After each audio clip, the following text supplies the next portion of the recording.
이 세상에 살아가는 사람들은 너나 할 것 없이 누구나가 다 이 세상에 살아가면서 많은 문제를 안고 살아가고 있습니다.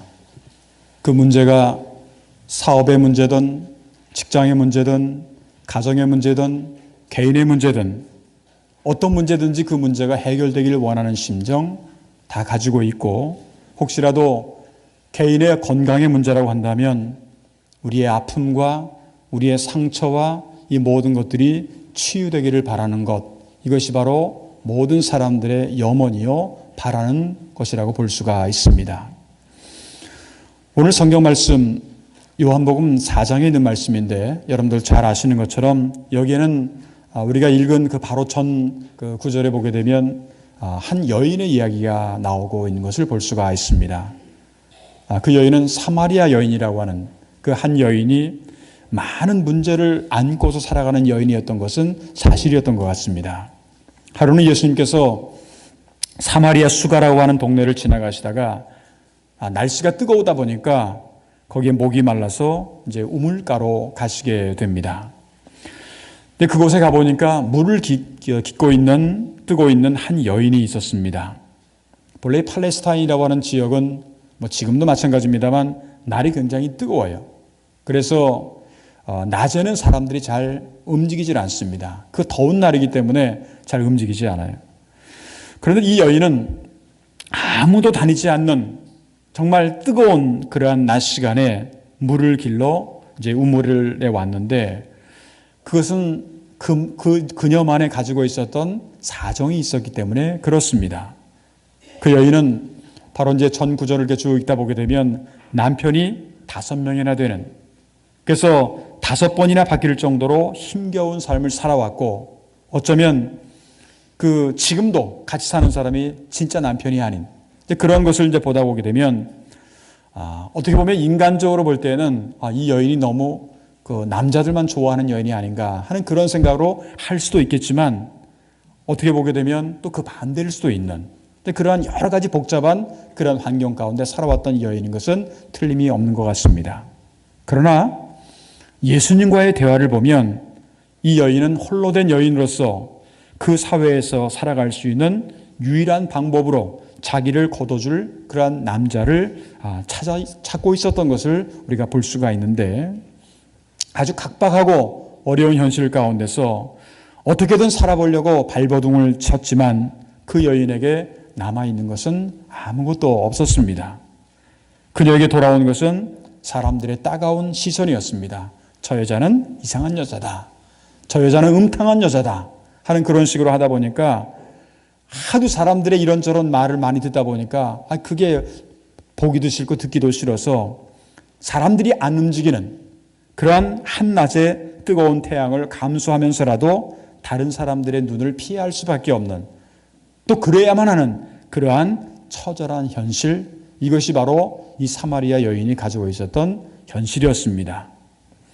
그러한 이 여인이 오늘 예수님과 대화를 나누는 가운데 자신의 삶의 처절한 아픔과 고달픈 인생의 문제를 내려놓으면서 임시적으로라도 그 문제를 해결할 수 있는 방법을 예수님께 요청을 합니다.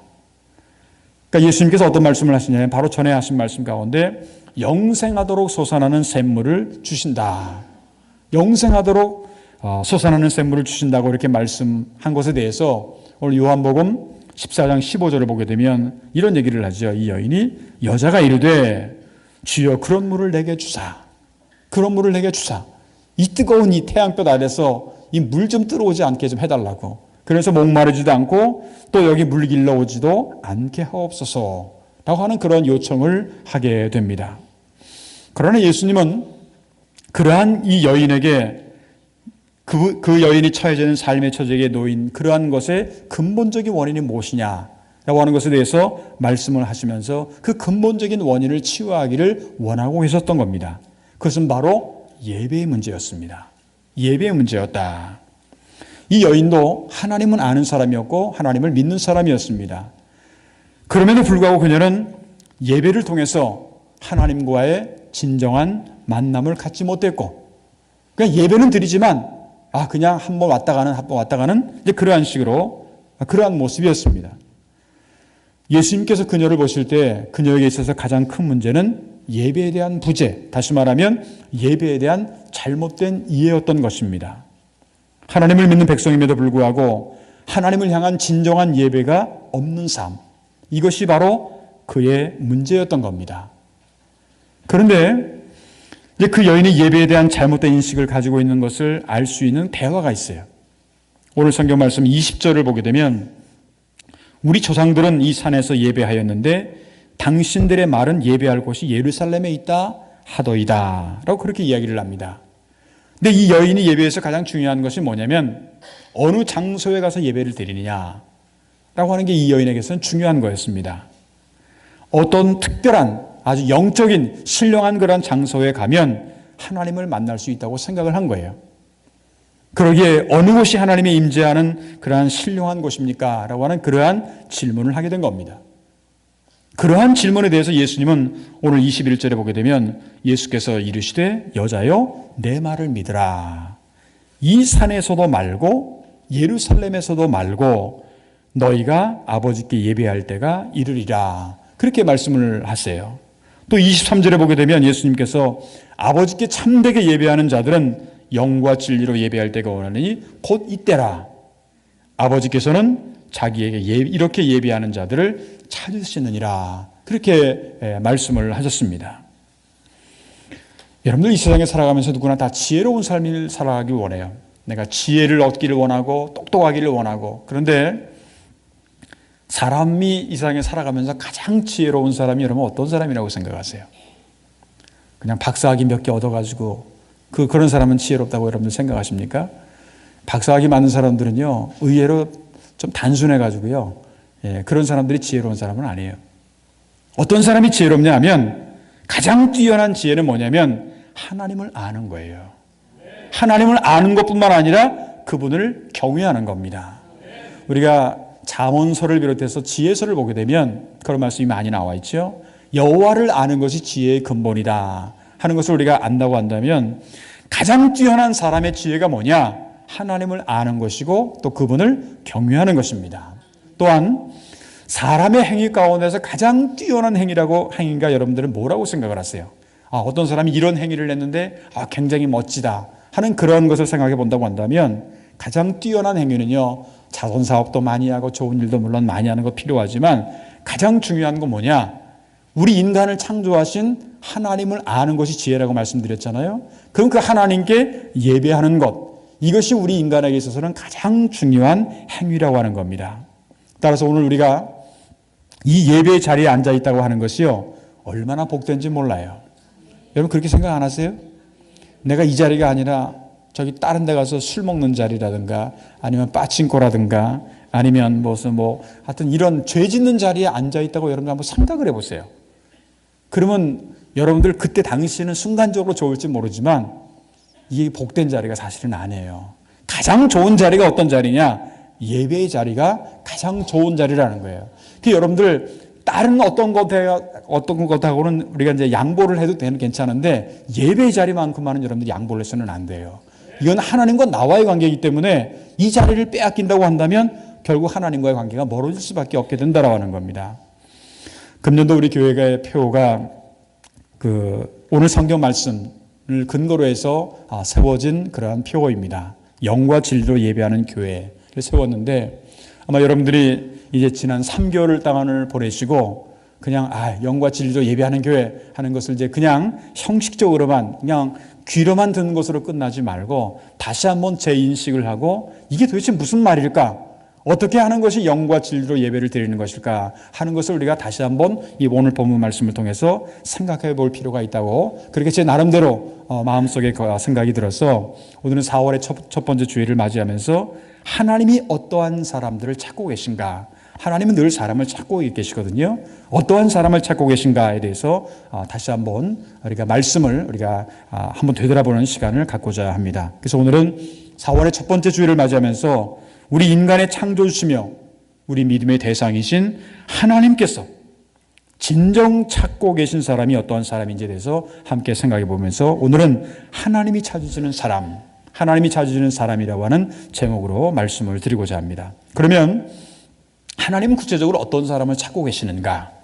그리고 그 하나님이 찾는 사람이 되기 위해서는 우리에게 어떠한 자세가 필요한가에 대해서 함께 잠깐 말씀을 함께 나누도록 하겠습니다. 먼저 하나님은 항상 당신께 예배하는 자들을 찾고 계신다라고 하는 것을 잊어서는 안 됩니다. 하나님께 예배하는 사람들을 찾고 계신다. 오늘 21절에 보게 되면 예수께서 이르시되 여자여 내 말을 들으라. 이 산에서도 말고 예루살렘에서도 말고 너희가 아버지께 예배할 때가 이르리라. 아버지께 예배할 때가 이르리라. 여기서 중요한 표현이 있습니다. 아버지께 예배할 때가 예배한다라는 게 도대체 무슨 말일까요? 아버지께 예배한다. 우리의 예배는 대상이 분명해야 된다는 거예요. 우리가 예배를 한다 그러면서 자기 만족으로 끝나버리는 사람도 있고요. 예배를 드린다 그러면서 딴 것만을 생각하는 사람이 있어요. 여러분들도 오늘 이 자리에 예배 자리에 앉아 있지 않습니까? 우리가 누구를 믿느냐? 누구를 우리가 신앙생활을 하면서 누구를 믿고 살아가느냐? 누구를 예배하느냐? 그 대상이 분명해야 된다고 하는 겁니다. 그리고 그 대상은 예배를 받을 만한 대상이 되어야 되는 거예요. 여러분 가끔 보게 되면 그 일본 같은 경우 여러분들이 잘 아시는 것처럼 이게 범신론이라고 하는 것이 이제 있습니다. 범신론이라고 하는 게 뭐든지 신이에요. 어떤 데는 바위 앞에 가서도 이렇게 절을 하고요. 뭐 나무 앞에 가서도 이렇게 절을 하고 뭐 여러 가지 그런 것들이 있어요. 근데 엄밀하게 말하면 그것이 정말 우리가 예배의 대상이 되느냐 하는 것을 생각해 본다고 한다면 엄밀하게 말하면 피조물이잖아요. 피조물이 예배의 대상은 될 수가 없는 거죠. 뭐 어떤 사람은 별 보고 달을 보고 그 모든 것들이 다 피조물이라는 거예요. 정말 우리가 하나님 앞에 예배를 드려야 되는 이유가 뭐냐면 예배의 대상이 하나님이어만 되는 이유가 뭐냐면 그분이 우리 인간을 창조하신 분이고 우주 만물을 창조하시고 모든 이 세상을 지배하시는 분이기 때문에 그렇다라고 하는 겁니다. 우리가 역사를 보게 되면 하나님은요 제사를 드리라고 옛날에는 제사였죠. 제사를 드리라고 예배를 드리라고 하나님의 백성들을 출애굽을 하게 했습니다. 이스라엘 역사를 보면 이스라엘 백성들이 430년 동안 애굽에서 에집토라고 하는 데서 노예 생활을 하죠. 그런데 정말로 생각하지도 못한 그 하나님의 특별한 은혜로 말미암아 그들이 430년 동안 노예로 생각했다고 한번 여러분들 생각을 해보세요. 자기네들의 힘으로는 자기네들의 능력으로는 아무것도 할 수 없는 그런 노예 근성이 박혀져 있는 그런 사람들에게 하나님께서 그들을 인도해 내셨다라는 겁니다. 근데 무엇 때문에 그들을 인도하셨을까? 바로 하나님을 예배하라고 하는 것 때문에 그렇기 때문에 그들을 해방시키셨다라는 겁니다. 출애굽기 33장 10절을 보게 되면 이런 말씀이 있습니다. 모든 백성이 회막문에 구름 기둥이 서 있는 것을 보고 다 일어나 각기 장막문에 서서 예배하며 그들이 애굽에 있었을 때는 아주 자유스럽게 예배할 수 있는 그런 것이 있을 수가 없었죠. 그러니까 자기 마음대로 할 수가 없는 거예요. 그런데 그들이 이제 출애굽을 해서 하나님 앞에 예배를 했다라는 것. 하나님은 예배의 대상으로 합당하신 분이라고 하는 그런 얘기입니다. 하나님은 예배의 유일한 대상이시다. 그래서 시편 29편 2절을 보게 되면 여호와께 그의 이름에 합당한 영광을 돌리며 거룩한 옷을 입고 여호와께 예배할지어다. 거룩한 옷을 입고 여호와께 예배할지어다 라고 했습니다. 예배는 한마디로 말하면 하나님께 초점을 맞추는 데서 시작을 합니다. 다시 말하면 하나님만이 예배의 대상이 되어야 된다고 하는 겁니다. 뿐만 아니라 하나님은요 항상 그렇게 예배하는 사람들을 찾고 계신다라는 겁니다. 오늘 성경 말씀 23절도 다시 한번 보게 되면 아버지께 참되게 예배하는 자들은 영과 진리로 예배할 때가 오나니 곧 이때라. 아버지께서는 자기에게 이렇게 예배하는 자들을 찾으시느니라. 그렇게 말씀을 합니다. 하나님이 찾으시는 사람이 어떤 사람이냐? 한마디로 말하면 예배하는 사람이에요. 하나님이 찾으시는 사람이 목사라든가 장로라든가 권사라든가 집사라든가 그런 직분이 아니에요. 여러분 직분이라고 하는 것에 대해서 너무 오해를 하지 마세요. 많은 사람들은 명예직으로 생각할 수는 있지만 그게 아니에요. 하나님 앞에서는 아무것도 아닙니다. 근데 그렇게 겸손하게 우리가 살아가야 되는데 내가 목사인데 내가 장로인데 그게 무슨 상관이 있어요. 오히려 그런 사람들이 예배를 잘못 드린다고 한다면 아예 직분이 없는 게 낫습니다. 하나님과의 우리와의 관계에 가장 중요한 것이 예배를 드리는 건데 그 예배가 만약에 잘못된다고 한다면 그건 큰일 나는 거죠. 돈이 많고 지식이 있는 사람도 아니에요. 하나님이 오로지 찾고 계신 사람은 누구냐? 예배하는 사람이라는 거예요. 신령과 진정으로 예배하는 사람. 예배하는 자를 찾으시는 하나님은요, 지금도 우리 가운데 참된 예배자를 찾고 계신다라는 겁니다. 시편 84편 10절을 보게 되면 이런 말씀이 있어요. 주의 궁정에서의 한 날이 다른 곳에서의 첫날보다 나은즉 악인의 장막에 사는 것보다 내 하나님의 성전 문지기로 있는 것이 좋사오니. 하나님의 성전 문지기로 있다라고 하는 말이 무슨 말이에요? 늘 예배를 가까이 할 수 있다라는 거지 않습니까? 그 안에 들어오지도 못하더라도 성전 문지기로 있어도 그냥 좋다라는 거예요. 하나님 앞에 예배할 수 있다라고 하는 것, 성전을 사랑하는 그러한 사람의 마음, 이것이 바로 참 예배자의 모습이라고 하는 겁니다. 하나님이 찾으시는 사람, 어떤 사람인가를 우리가 잘 생각을 해볼 필요가 있어요. 하나님이 찾으시는 사람, 하나님이 늘 만나주시는 그러한 사람은요, 바로 좋은 예배자입니다. 하나님 앞에 정말로 신령과 진정으로 예배하는 사람을 하나님이 늘 만나주신다라고 하는 것. 좋은 예배자가 되는 것이 하나님이 찾으시는 사람이 되는 유일한 길임을 우리는 꼭 명심할 수 있어야 되겠습니다. 두 번째로, 예배하는 자를 찾고 계신 하나님께 우리가 예배를 드리려면, 진정으로 예배를 드리려면 영과 진리로 예배를 드려야 된다. 이 말씀은 제가 1월 1일 날부터 계속해서 오늘까지 강조해온 말씀입니다. 다시 한번 제가 읽겠습니다. 23절, 24절. 아버지께 참되게 예배하는 자들은 영과 진리로 예배할 때가 오나니 곧 이때라. 아버지께서는 자기에게 이렇게 예배하는 자들을 찾으시느니라. 하나님은 영이시니 예배하는 자가 영과 진리로 예배할지니라. 하나님은 영이기 때문에 우리는 하나님 앞에 예배를 드릴 때는 영과 진리로 예배를 드려야 된다는 거예요. 이왕 하나님 앞에 예배를 드린다고 한다면 참되게 예배를 드리는 그러한 자세가 필요한 거죠. 참된 예배라고 하는 말은요, 오늘 성경 말씀에 이제 참되게 예배하는 자들이라는 표현이 나왔지 않습니까? 이 말씀을 만약에 역으로 말씀드린다고 한다면 참되게 예배를 드리지 않는 사람도 있다라는 거예요. 그죠? 참되게 예배하는 자들이라고 하는 말은 참되게 예배를 드리지 않는 사람들도 있다라고 하는 그런 뜻이기도 합니다. 참 예배가 아닌 예배는요, 한마디로 말하면 영과 진리가 빠진 예배입니다. 영과 진리가 빠진 예배라고, 알맹이가 없는 의식적인 그러한 예배라고 하는 겁니다. 여러분들이 이제 지금 우리가 사순절을 보내고 있는데, 사순절을 보내면서 우리는 복음서를 우리가 늘 하나님의 말씀을 우리가 늘 가까이 하게 되게 됩니다만, 예수님의 말씀, 예수님의 생애, 이런 걸 우리가 잘 되돌아보게 되면 예수님께서 그렇게 좋으신 분임에도 불구하고 야단치시는 경우가 많아요. 어떤 사람을 야단치시느냐? 바리새인들, 사두개인들, 율법학자들, 이런 사람들은 예배를 드린다고 해서 형식적으로만 나와서 드리는 거예요. 진정으로 하나님 앞에 예배를 드리는 것이 아니라 그냥 입술만 살았어요. 그러니까 말만 잘해요. 그러니까 저는 가끔 그런 말씀 드립니다만, 우리 그리스도인들은요, 말만 잘해서는 안 돼요. 말도 잘해야지. 말만 잘하면 안 되고 말도 잘해야 돼요. 말 잘해야지 전도를 할 거 아니에요? 근데 말만 잘해서는 안 돼요. 마태복음 15장 8절에 보게 되면 이런 말씀이 기록되어 있습니다. 이 백성이 입술로는 나를 공경하되 마음은 내게서 멀도다. 입술로는 주여 주여 하지만 마음으로는 내게서 멀리 떨어져 있는 그러한 예배라고 한다면 하나님은 그 예배를 받으시지 않는다라고 하는 겁니다. 마음이 없는 찬송, 입술로만 하는 기도, 마음에 담지 않는 말씀, 정성이 없는 봉헌, 헌금, 어떤 것도 하나님께 받으시는 그러한 참 예배가 아니라고 하는 겁니다. 그렇다면 오늘 영과 진리로 예배한다? 영과 진리로 예배하는 게 어떤 예배일까? 오늘 성경 말씀 21절에 말씀하고 있는 아버지께 예배라고 하는 그런 아버지께 예배하는 자, 이렇게 말씀을 하고 있지 않습니까? 왜 그렇다고 생각을 하세요? 아버지께 드리는 예배는요, 영과 진리의 예배입니다. 왜냐하면 하나님은 영이시죠.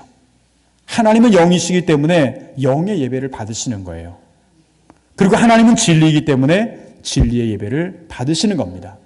그렇기 때문에 영과 진리의 예배는 늘 하나님을 의식하고 하나님께 드리는 그러한 예배라고 하는 겁니다.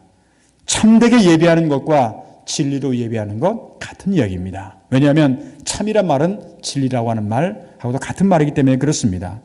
참 예배는 진리이신 예수님을 그리스도로 받아들이고 창조주 하나님을 믿고 드리는 예배, 이것이 진짜 예배입니다. 그 예배를 드릴 때 중요한 게 뭐냐면 그 하나님을 좀 믿어야 돼요. 믿음이 없이 예배를 드린다? 이건 좀 곤란합니다. 히브리서 11장 6절에 보게 되면 믿음이 없이는 하나님을 기쁘시게 하지 못하나니 하나님께 나아가는 자는 반드시 그가 계신 것과 또한 그가 자기를 찾는 자들에게 상 주시는 이심을 믿어야 할지니라. 하나님을 믿는 사람이, 하나님을 예배하는 사람이 그 믿지도 않고 예배를 해요? 그러면 그건 잘못된 거죠. 하나님께 나아가는 자가 누굽니까? 하나님께 나아가는 자는 예배하는 자입니다. 예배하는 자의 도리는 뭐냐? 하나님의 존재를 믿고 하나님이 누구신가를 분명히 아는 그러한 사람입니다. 하나님은 하나님을 찾는 자들에게 상 주시는 분이시다 라고 하는 것을 우리가 믿고 드리는 그러한 예배가 참 예배라고 하는 그러한 얘기입니다. 우리는 이왕 예배를 드린다고 한다면 이러한 예배를 좀 드릴 수가 있어야 되는 거예요. 영과 진리로 예배를 드릴 수가 있어야 된다는 거예요. 적당하게 1시간만 앉아있으면 끝나겠다. 이거는 참 너무 안타까운 거예요. 제가 보다도 안타깝지만 하나님이 보실 때 안타까운 겁니다. 이왕 예배를 드린다고 한다면 영과 진리로 예배를 드리는 자세, 이것이 우리에게 필요하다라고 하는 것이고요. 세 번째, 마지막으로 우리가 하나님을 기쁘시게 하는 영적 예배를 드림으로 인해서 하나님이 주시는 참된 기쁨과 평안을 얻을 수가 있습니다. 예배를 통해서 우리에게 주어지는 것이 있다라는 겁니다. 로마서 12장 1절을 보게 되면 그러므로 형제들아 내가 하나님의 모든 자비하심으로 너희를 권하노니 너희 몸을 하나님이 기뻐하시는 거룩한 산 제물로 드리라. 이는 너희가 드릴 영적 예배니라. 그렇게 말씀을 하고 있어요. 시편 118편 24절에도 보게 되면 이날은 여호와께서 정하신 것이라 이날에 우리가 즐거워하고 기뻐하리로다 하는 말씀이 있죠. 지금 우리가 사순절을 보내고 있습니다. 그런데 사순절 가운데는 주일날이 포함되어 있지 않습니다. 주일날이 포함되어 있지 않아요. 왜 그럴까요? 이 주일날은 기쁜 날이기 때문에 그런 겁니다. 주일날은 하나님 앞에 영광을 돌리는 그런 날이기 때문에 그런 거예요. 여러분들 누구나 다 행복하고 싶죠? 행복한 사람이 되고 싶죠? 제 말을 잘 이해를 못 하시네요. 제 설교를 잘 이해는 하시는 겁니까 지금? 자, 여러분들 행복한 사람이 되고 싶죠? 어떻게 하는 게 행복한 사람이 될까요? 왜냐하면 우리가 이제 그리스 철학을 보게 되면 아리스토텔레스라고 하는 유명한 철학자가 있지 않습니까? 그 사람이 말했던 것 중에 인간의 목적이 뭐냐? 행복이다라고 얘기를 했어요. 그럼 행복이 우리 인간의 목적이라고 한다면 어떻게 하는 것이 행복한 사람이 되는가 하는 것을 우리가 한번 고민해 볼 필요가 있어요. 여러분들 예를 들면 내가 지금 행복하고 싶다. 그런데 좀 즐거워야 행복하지 않습니까? 기뻐야지 행복한 거 아니에요? 근데 뭐가 즐거워야 되는 거예요? 뭐가 즐거워야 되고 뭐가 기뻐야 되는 겁니까? 제가 5가지만 말씀드릴게요. 이게 맞는지 틀린지 여러분들이 한번 판단을 해보세요. 사람이 행복하기 위해서는 5가지가 즐거워야 되는데 첫 번째는 눈이 즐거워야 돼요. 이 보는 게 참 좋아야 돼요. 그냥 눈살 찌푸리면 이건 안 좋은 거예요. 두 번째는 뭐냐면 입이 즐거워야 돼요. 입은 좋은 얘기하는 것도 있지만 먹으면 식사할 때도요. 이게 어떤 사람은 먹기 위해서 산다라는 사람도 있는데 뭐 그렇게는 아니겠지만 일단 입이 좀 즐거워야 되고요. 또 들리는 귀가 즐거워야 돼요. 좋은 음악을 듣는다라든가 이렇게 하게 되면 귀가 너무 즐겁잖아요. 맨날 싸우는 소리만 들어봐요. 그럼 그 사람이 커서도 맨날 싸움밖에 할 줄 몰라요. 귀가 즐거워야 된다. 네 번째는 몸이 즐거워야 돼요. 내 몸이 좀 즐거워야 돼요. 그리고 5번째는 뭐냐면 마음이 즐거워야 된다. 이게 보통 행복의 5가지 조건이라고 얘기를 합니다. 여러분들이 생각할 때는 어떠세요? 오늘 우리가 예배를 드릴 때 하나님을 바라보면 눈이 즐거워야 되고요. 찬송하면 입이 즐거워야 돼요. 그리고 말씀을 경청하면 귀가 즐거워야 되고요. 그리고 교회에 오면 내 몸이 즐거워야 돼요. 교회 왔는데 아이고 오늘 또 왔구나 힘들었는데 이런 식으로 교회에서 예배를 드린다고 한다면 참 이게 본인도 힘들 거고 하나님도 참 곤란하실 거예요. 그러니까 몸이 즐겁고 그리고 성도들과 함께 교제를 하게 되면 마음이 즐거워야 돼요. 마음이 즐거우면 사람은 평안하게 되어 있습니다. 즐거움과 평안이라고 하는 것은 이거는 같은 그런 맥락에 있는 그런 내용입니다. 참된 예배를 드리게 되면 사람은요 기쁠 수가 있고요. 또 행복할 수가 있고 평안이 주어지게 됩니다. 여러분들이 왜 주일날 이렇게 교회에 나오세요? 정말 일주일 동안 세상에 생활하면서 지치고 또 피곤하고 또 여러 가지 힘들고 했던 그런 것들이 하나님 앞에 나와서 죄가 있다면 용서함을 받고 그리고 하나님께 주는 새로운 힘을 의지해서 충전된 삶을 살아가는, 그래서 그 힘을 얻어서 다시 험한 이 세상에서 또 살아가는 거예요. 또 가다가 보면 또 힘들어요. 그럼 다시 교회에 나와서 하나님의 말씀으로 충전하고 기도로 충전하고 이렇게 충전을, 찬양으로 충전을 하게 되면 또 새로운 힘을 얻게 되고 다시 또 세상에 나가는. 그러니까 예배를 받기를 즐겨하시는, 근데 그것은요 결국 우리가 좋은 거예요. 예배를 제대로 잘 드리면은요 정말 행복의 비결이 바로 여기에 있다라고 하는 것을 우리가 알 수 있어야 되겠습니다. 하나님은요 참으로 예배하는 자를 찾으시고 예배하는 자는 참 행복하게 그렇게 만들어 주신다라고 하는 겁니다. 오늘도 예배하는 자를 찾으신 하나님은요 자석을 딱 보는 거예요. 오늘도 너도 왔구나. 아무개 너도 왔구나.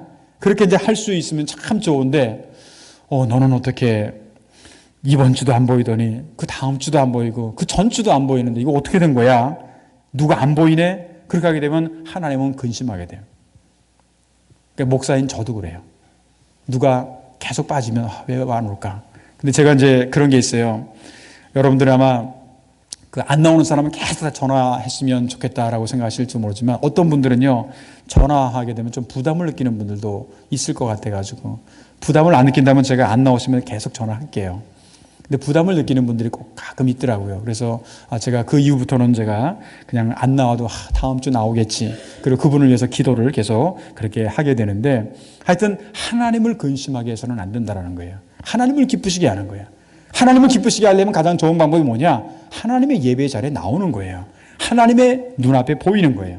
그렇게 되면 우리는 정말 이렇게 하나님이 찾으시는 사람이 되어야 된다고 하는 것, 이것이 우리에게 중요한 것이라고 하는 것을 꼭 기억을 할 수 있어야 되겠습니다. 사랑하는 성도 여러분, 하나님께 드리는 예배가 회복되면 모든 것이 회복됩니다. 영혼이 잘된 같이 범사가 잘되게 되어 있습니다. 예배가 살아야지 모든 것이 살아납니다. 우리 모두가 영과 진리로 예배를 드림으로 성령 안에서 우리의 영혼이 치유되고 또 우리의 모든 삶 자체가 회복되기를 바랍니다. 예배는 우리 신앙생활의 중심이 되어야 되고 예배야말로 축복의 통로가 된다고 하는 것을 꼭 기억을 하시기 바랍니다. 하나님이 찾으시는 사람은 바로 이렇게 영과 진리로 예배를 드리며 하나님을 기쁘시게 하는 그러한 사람인 겁니다.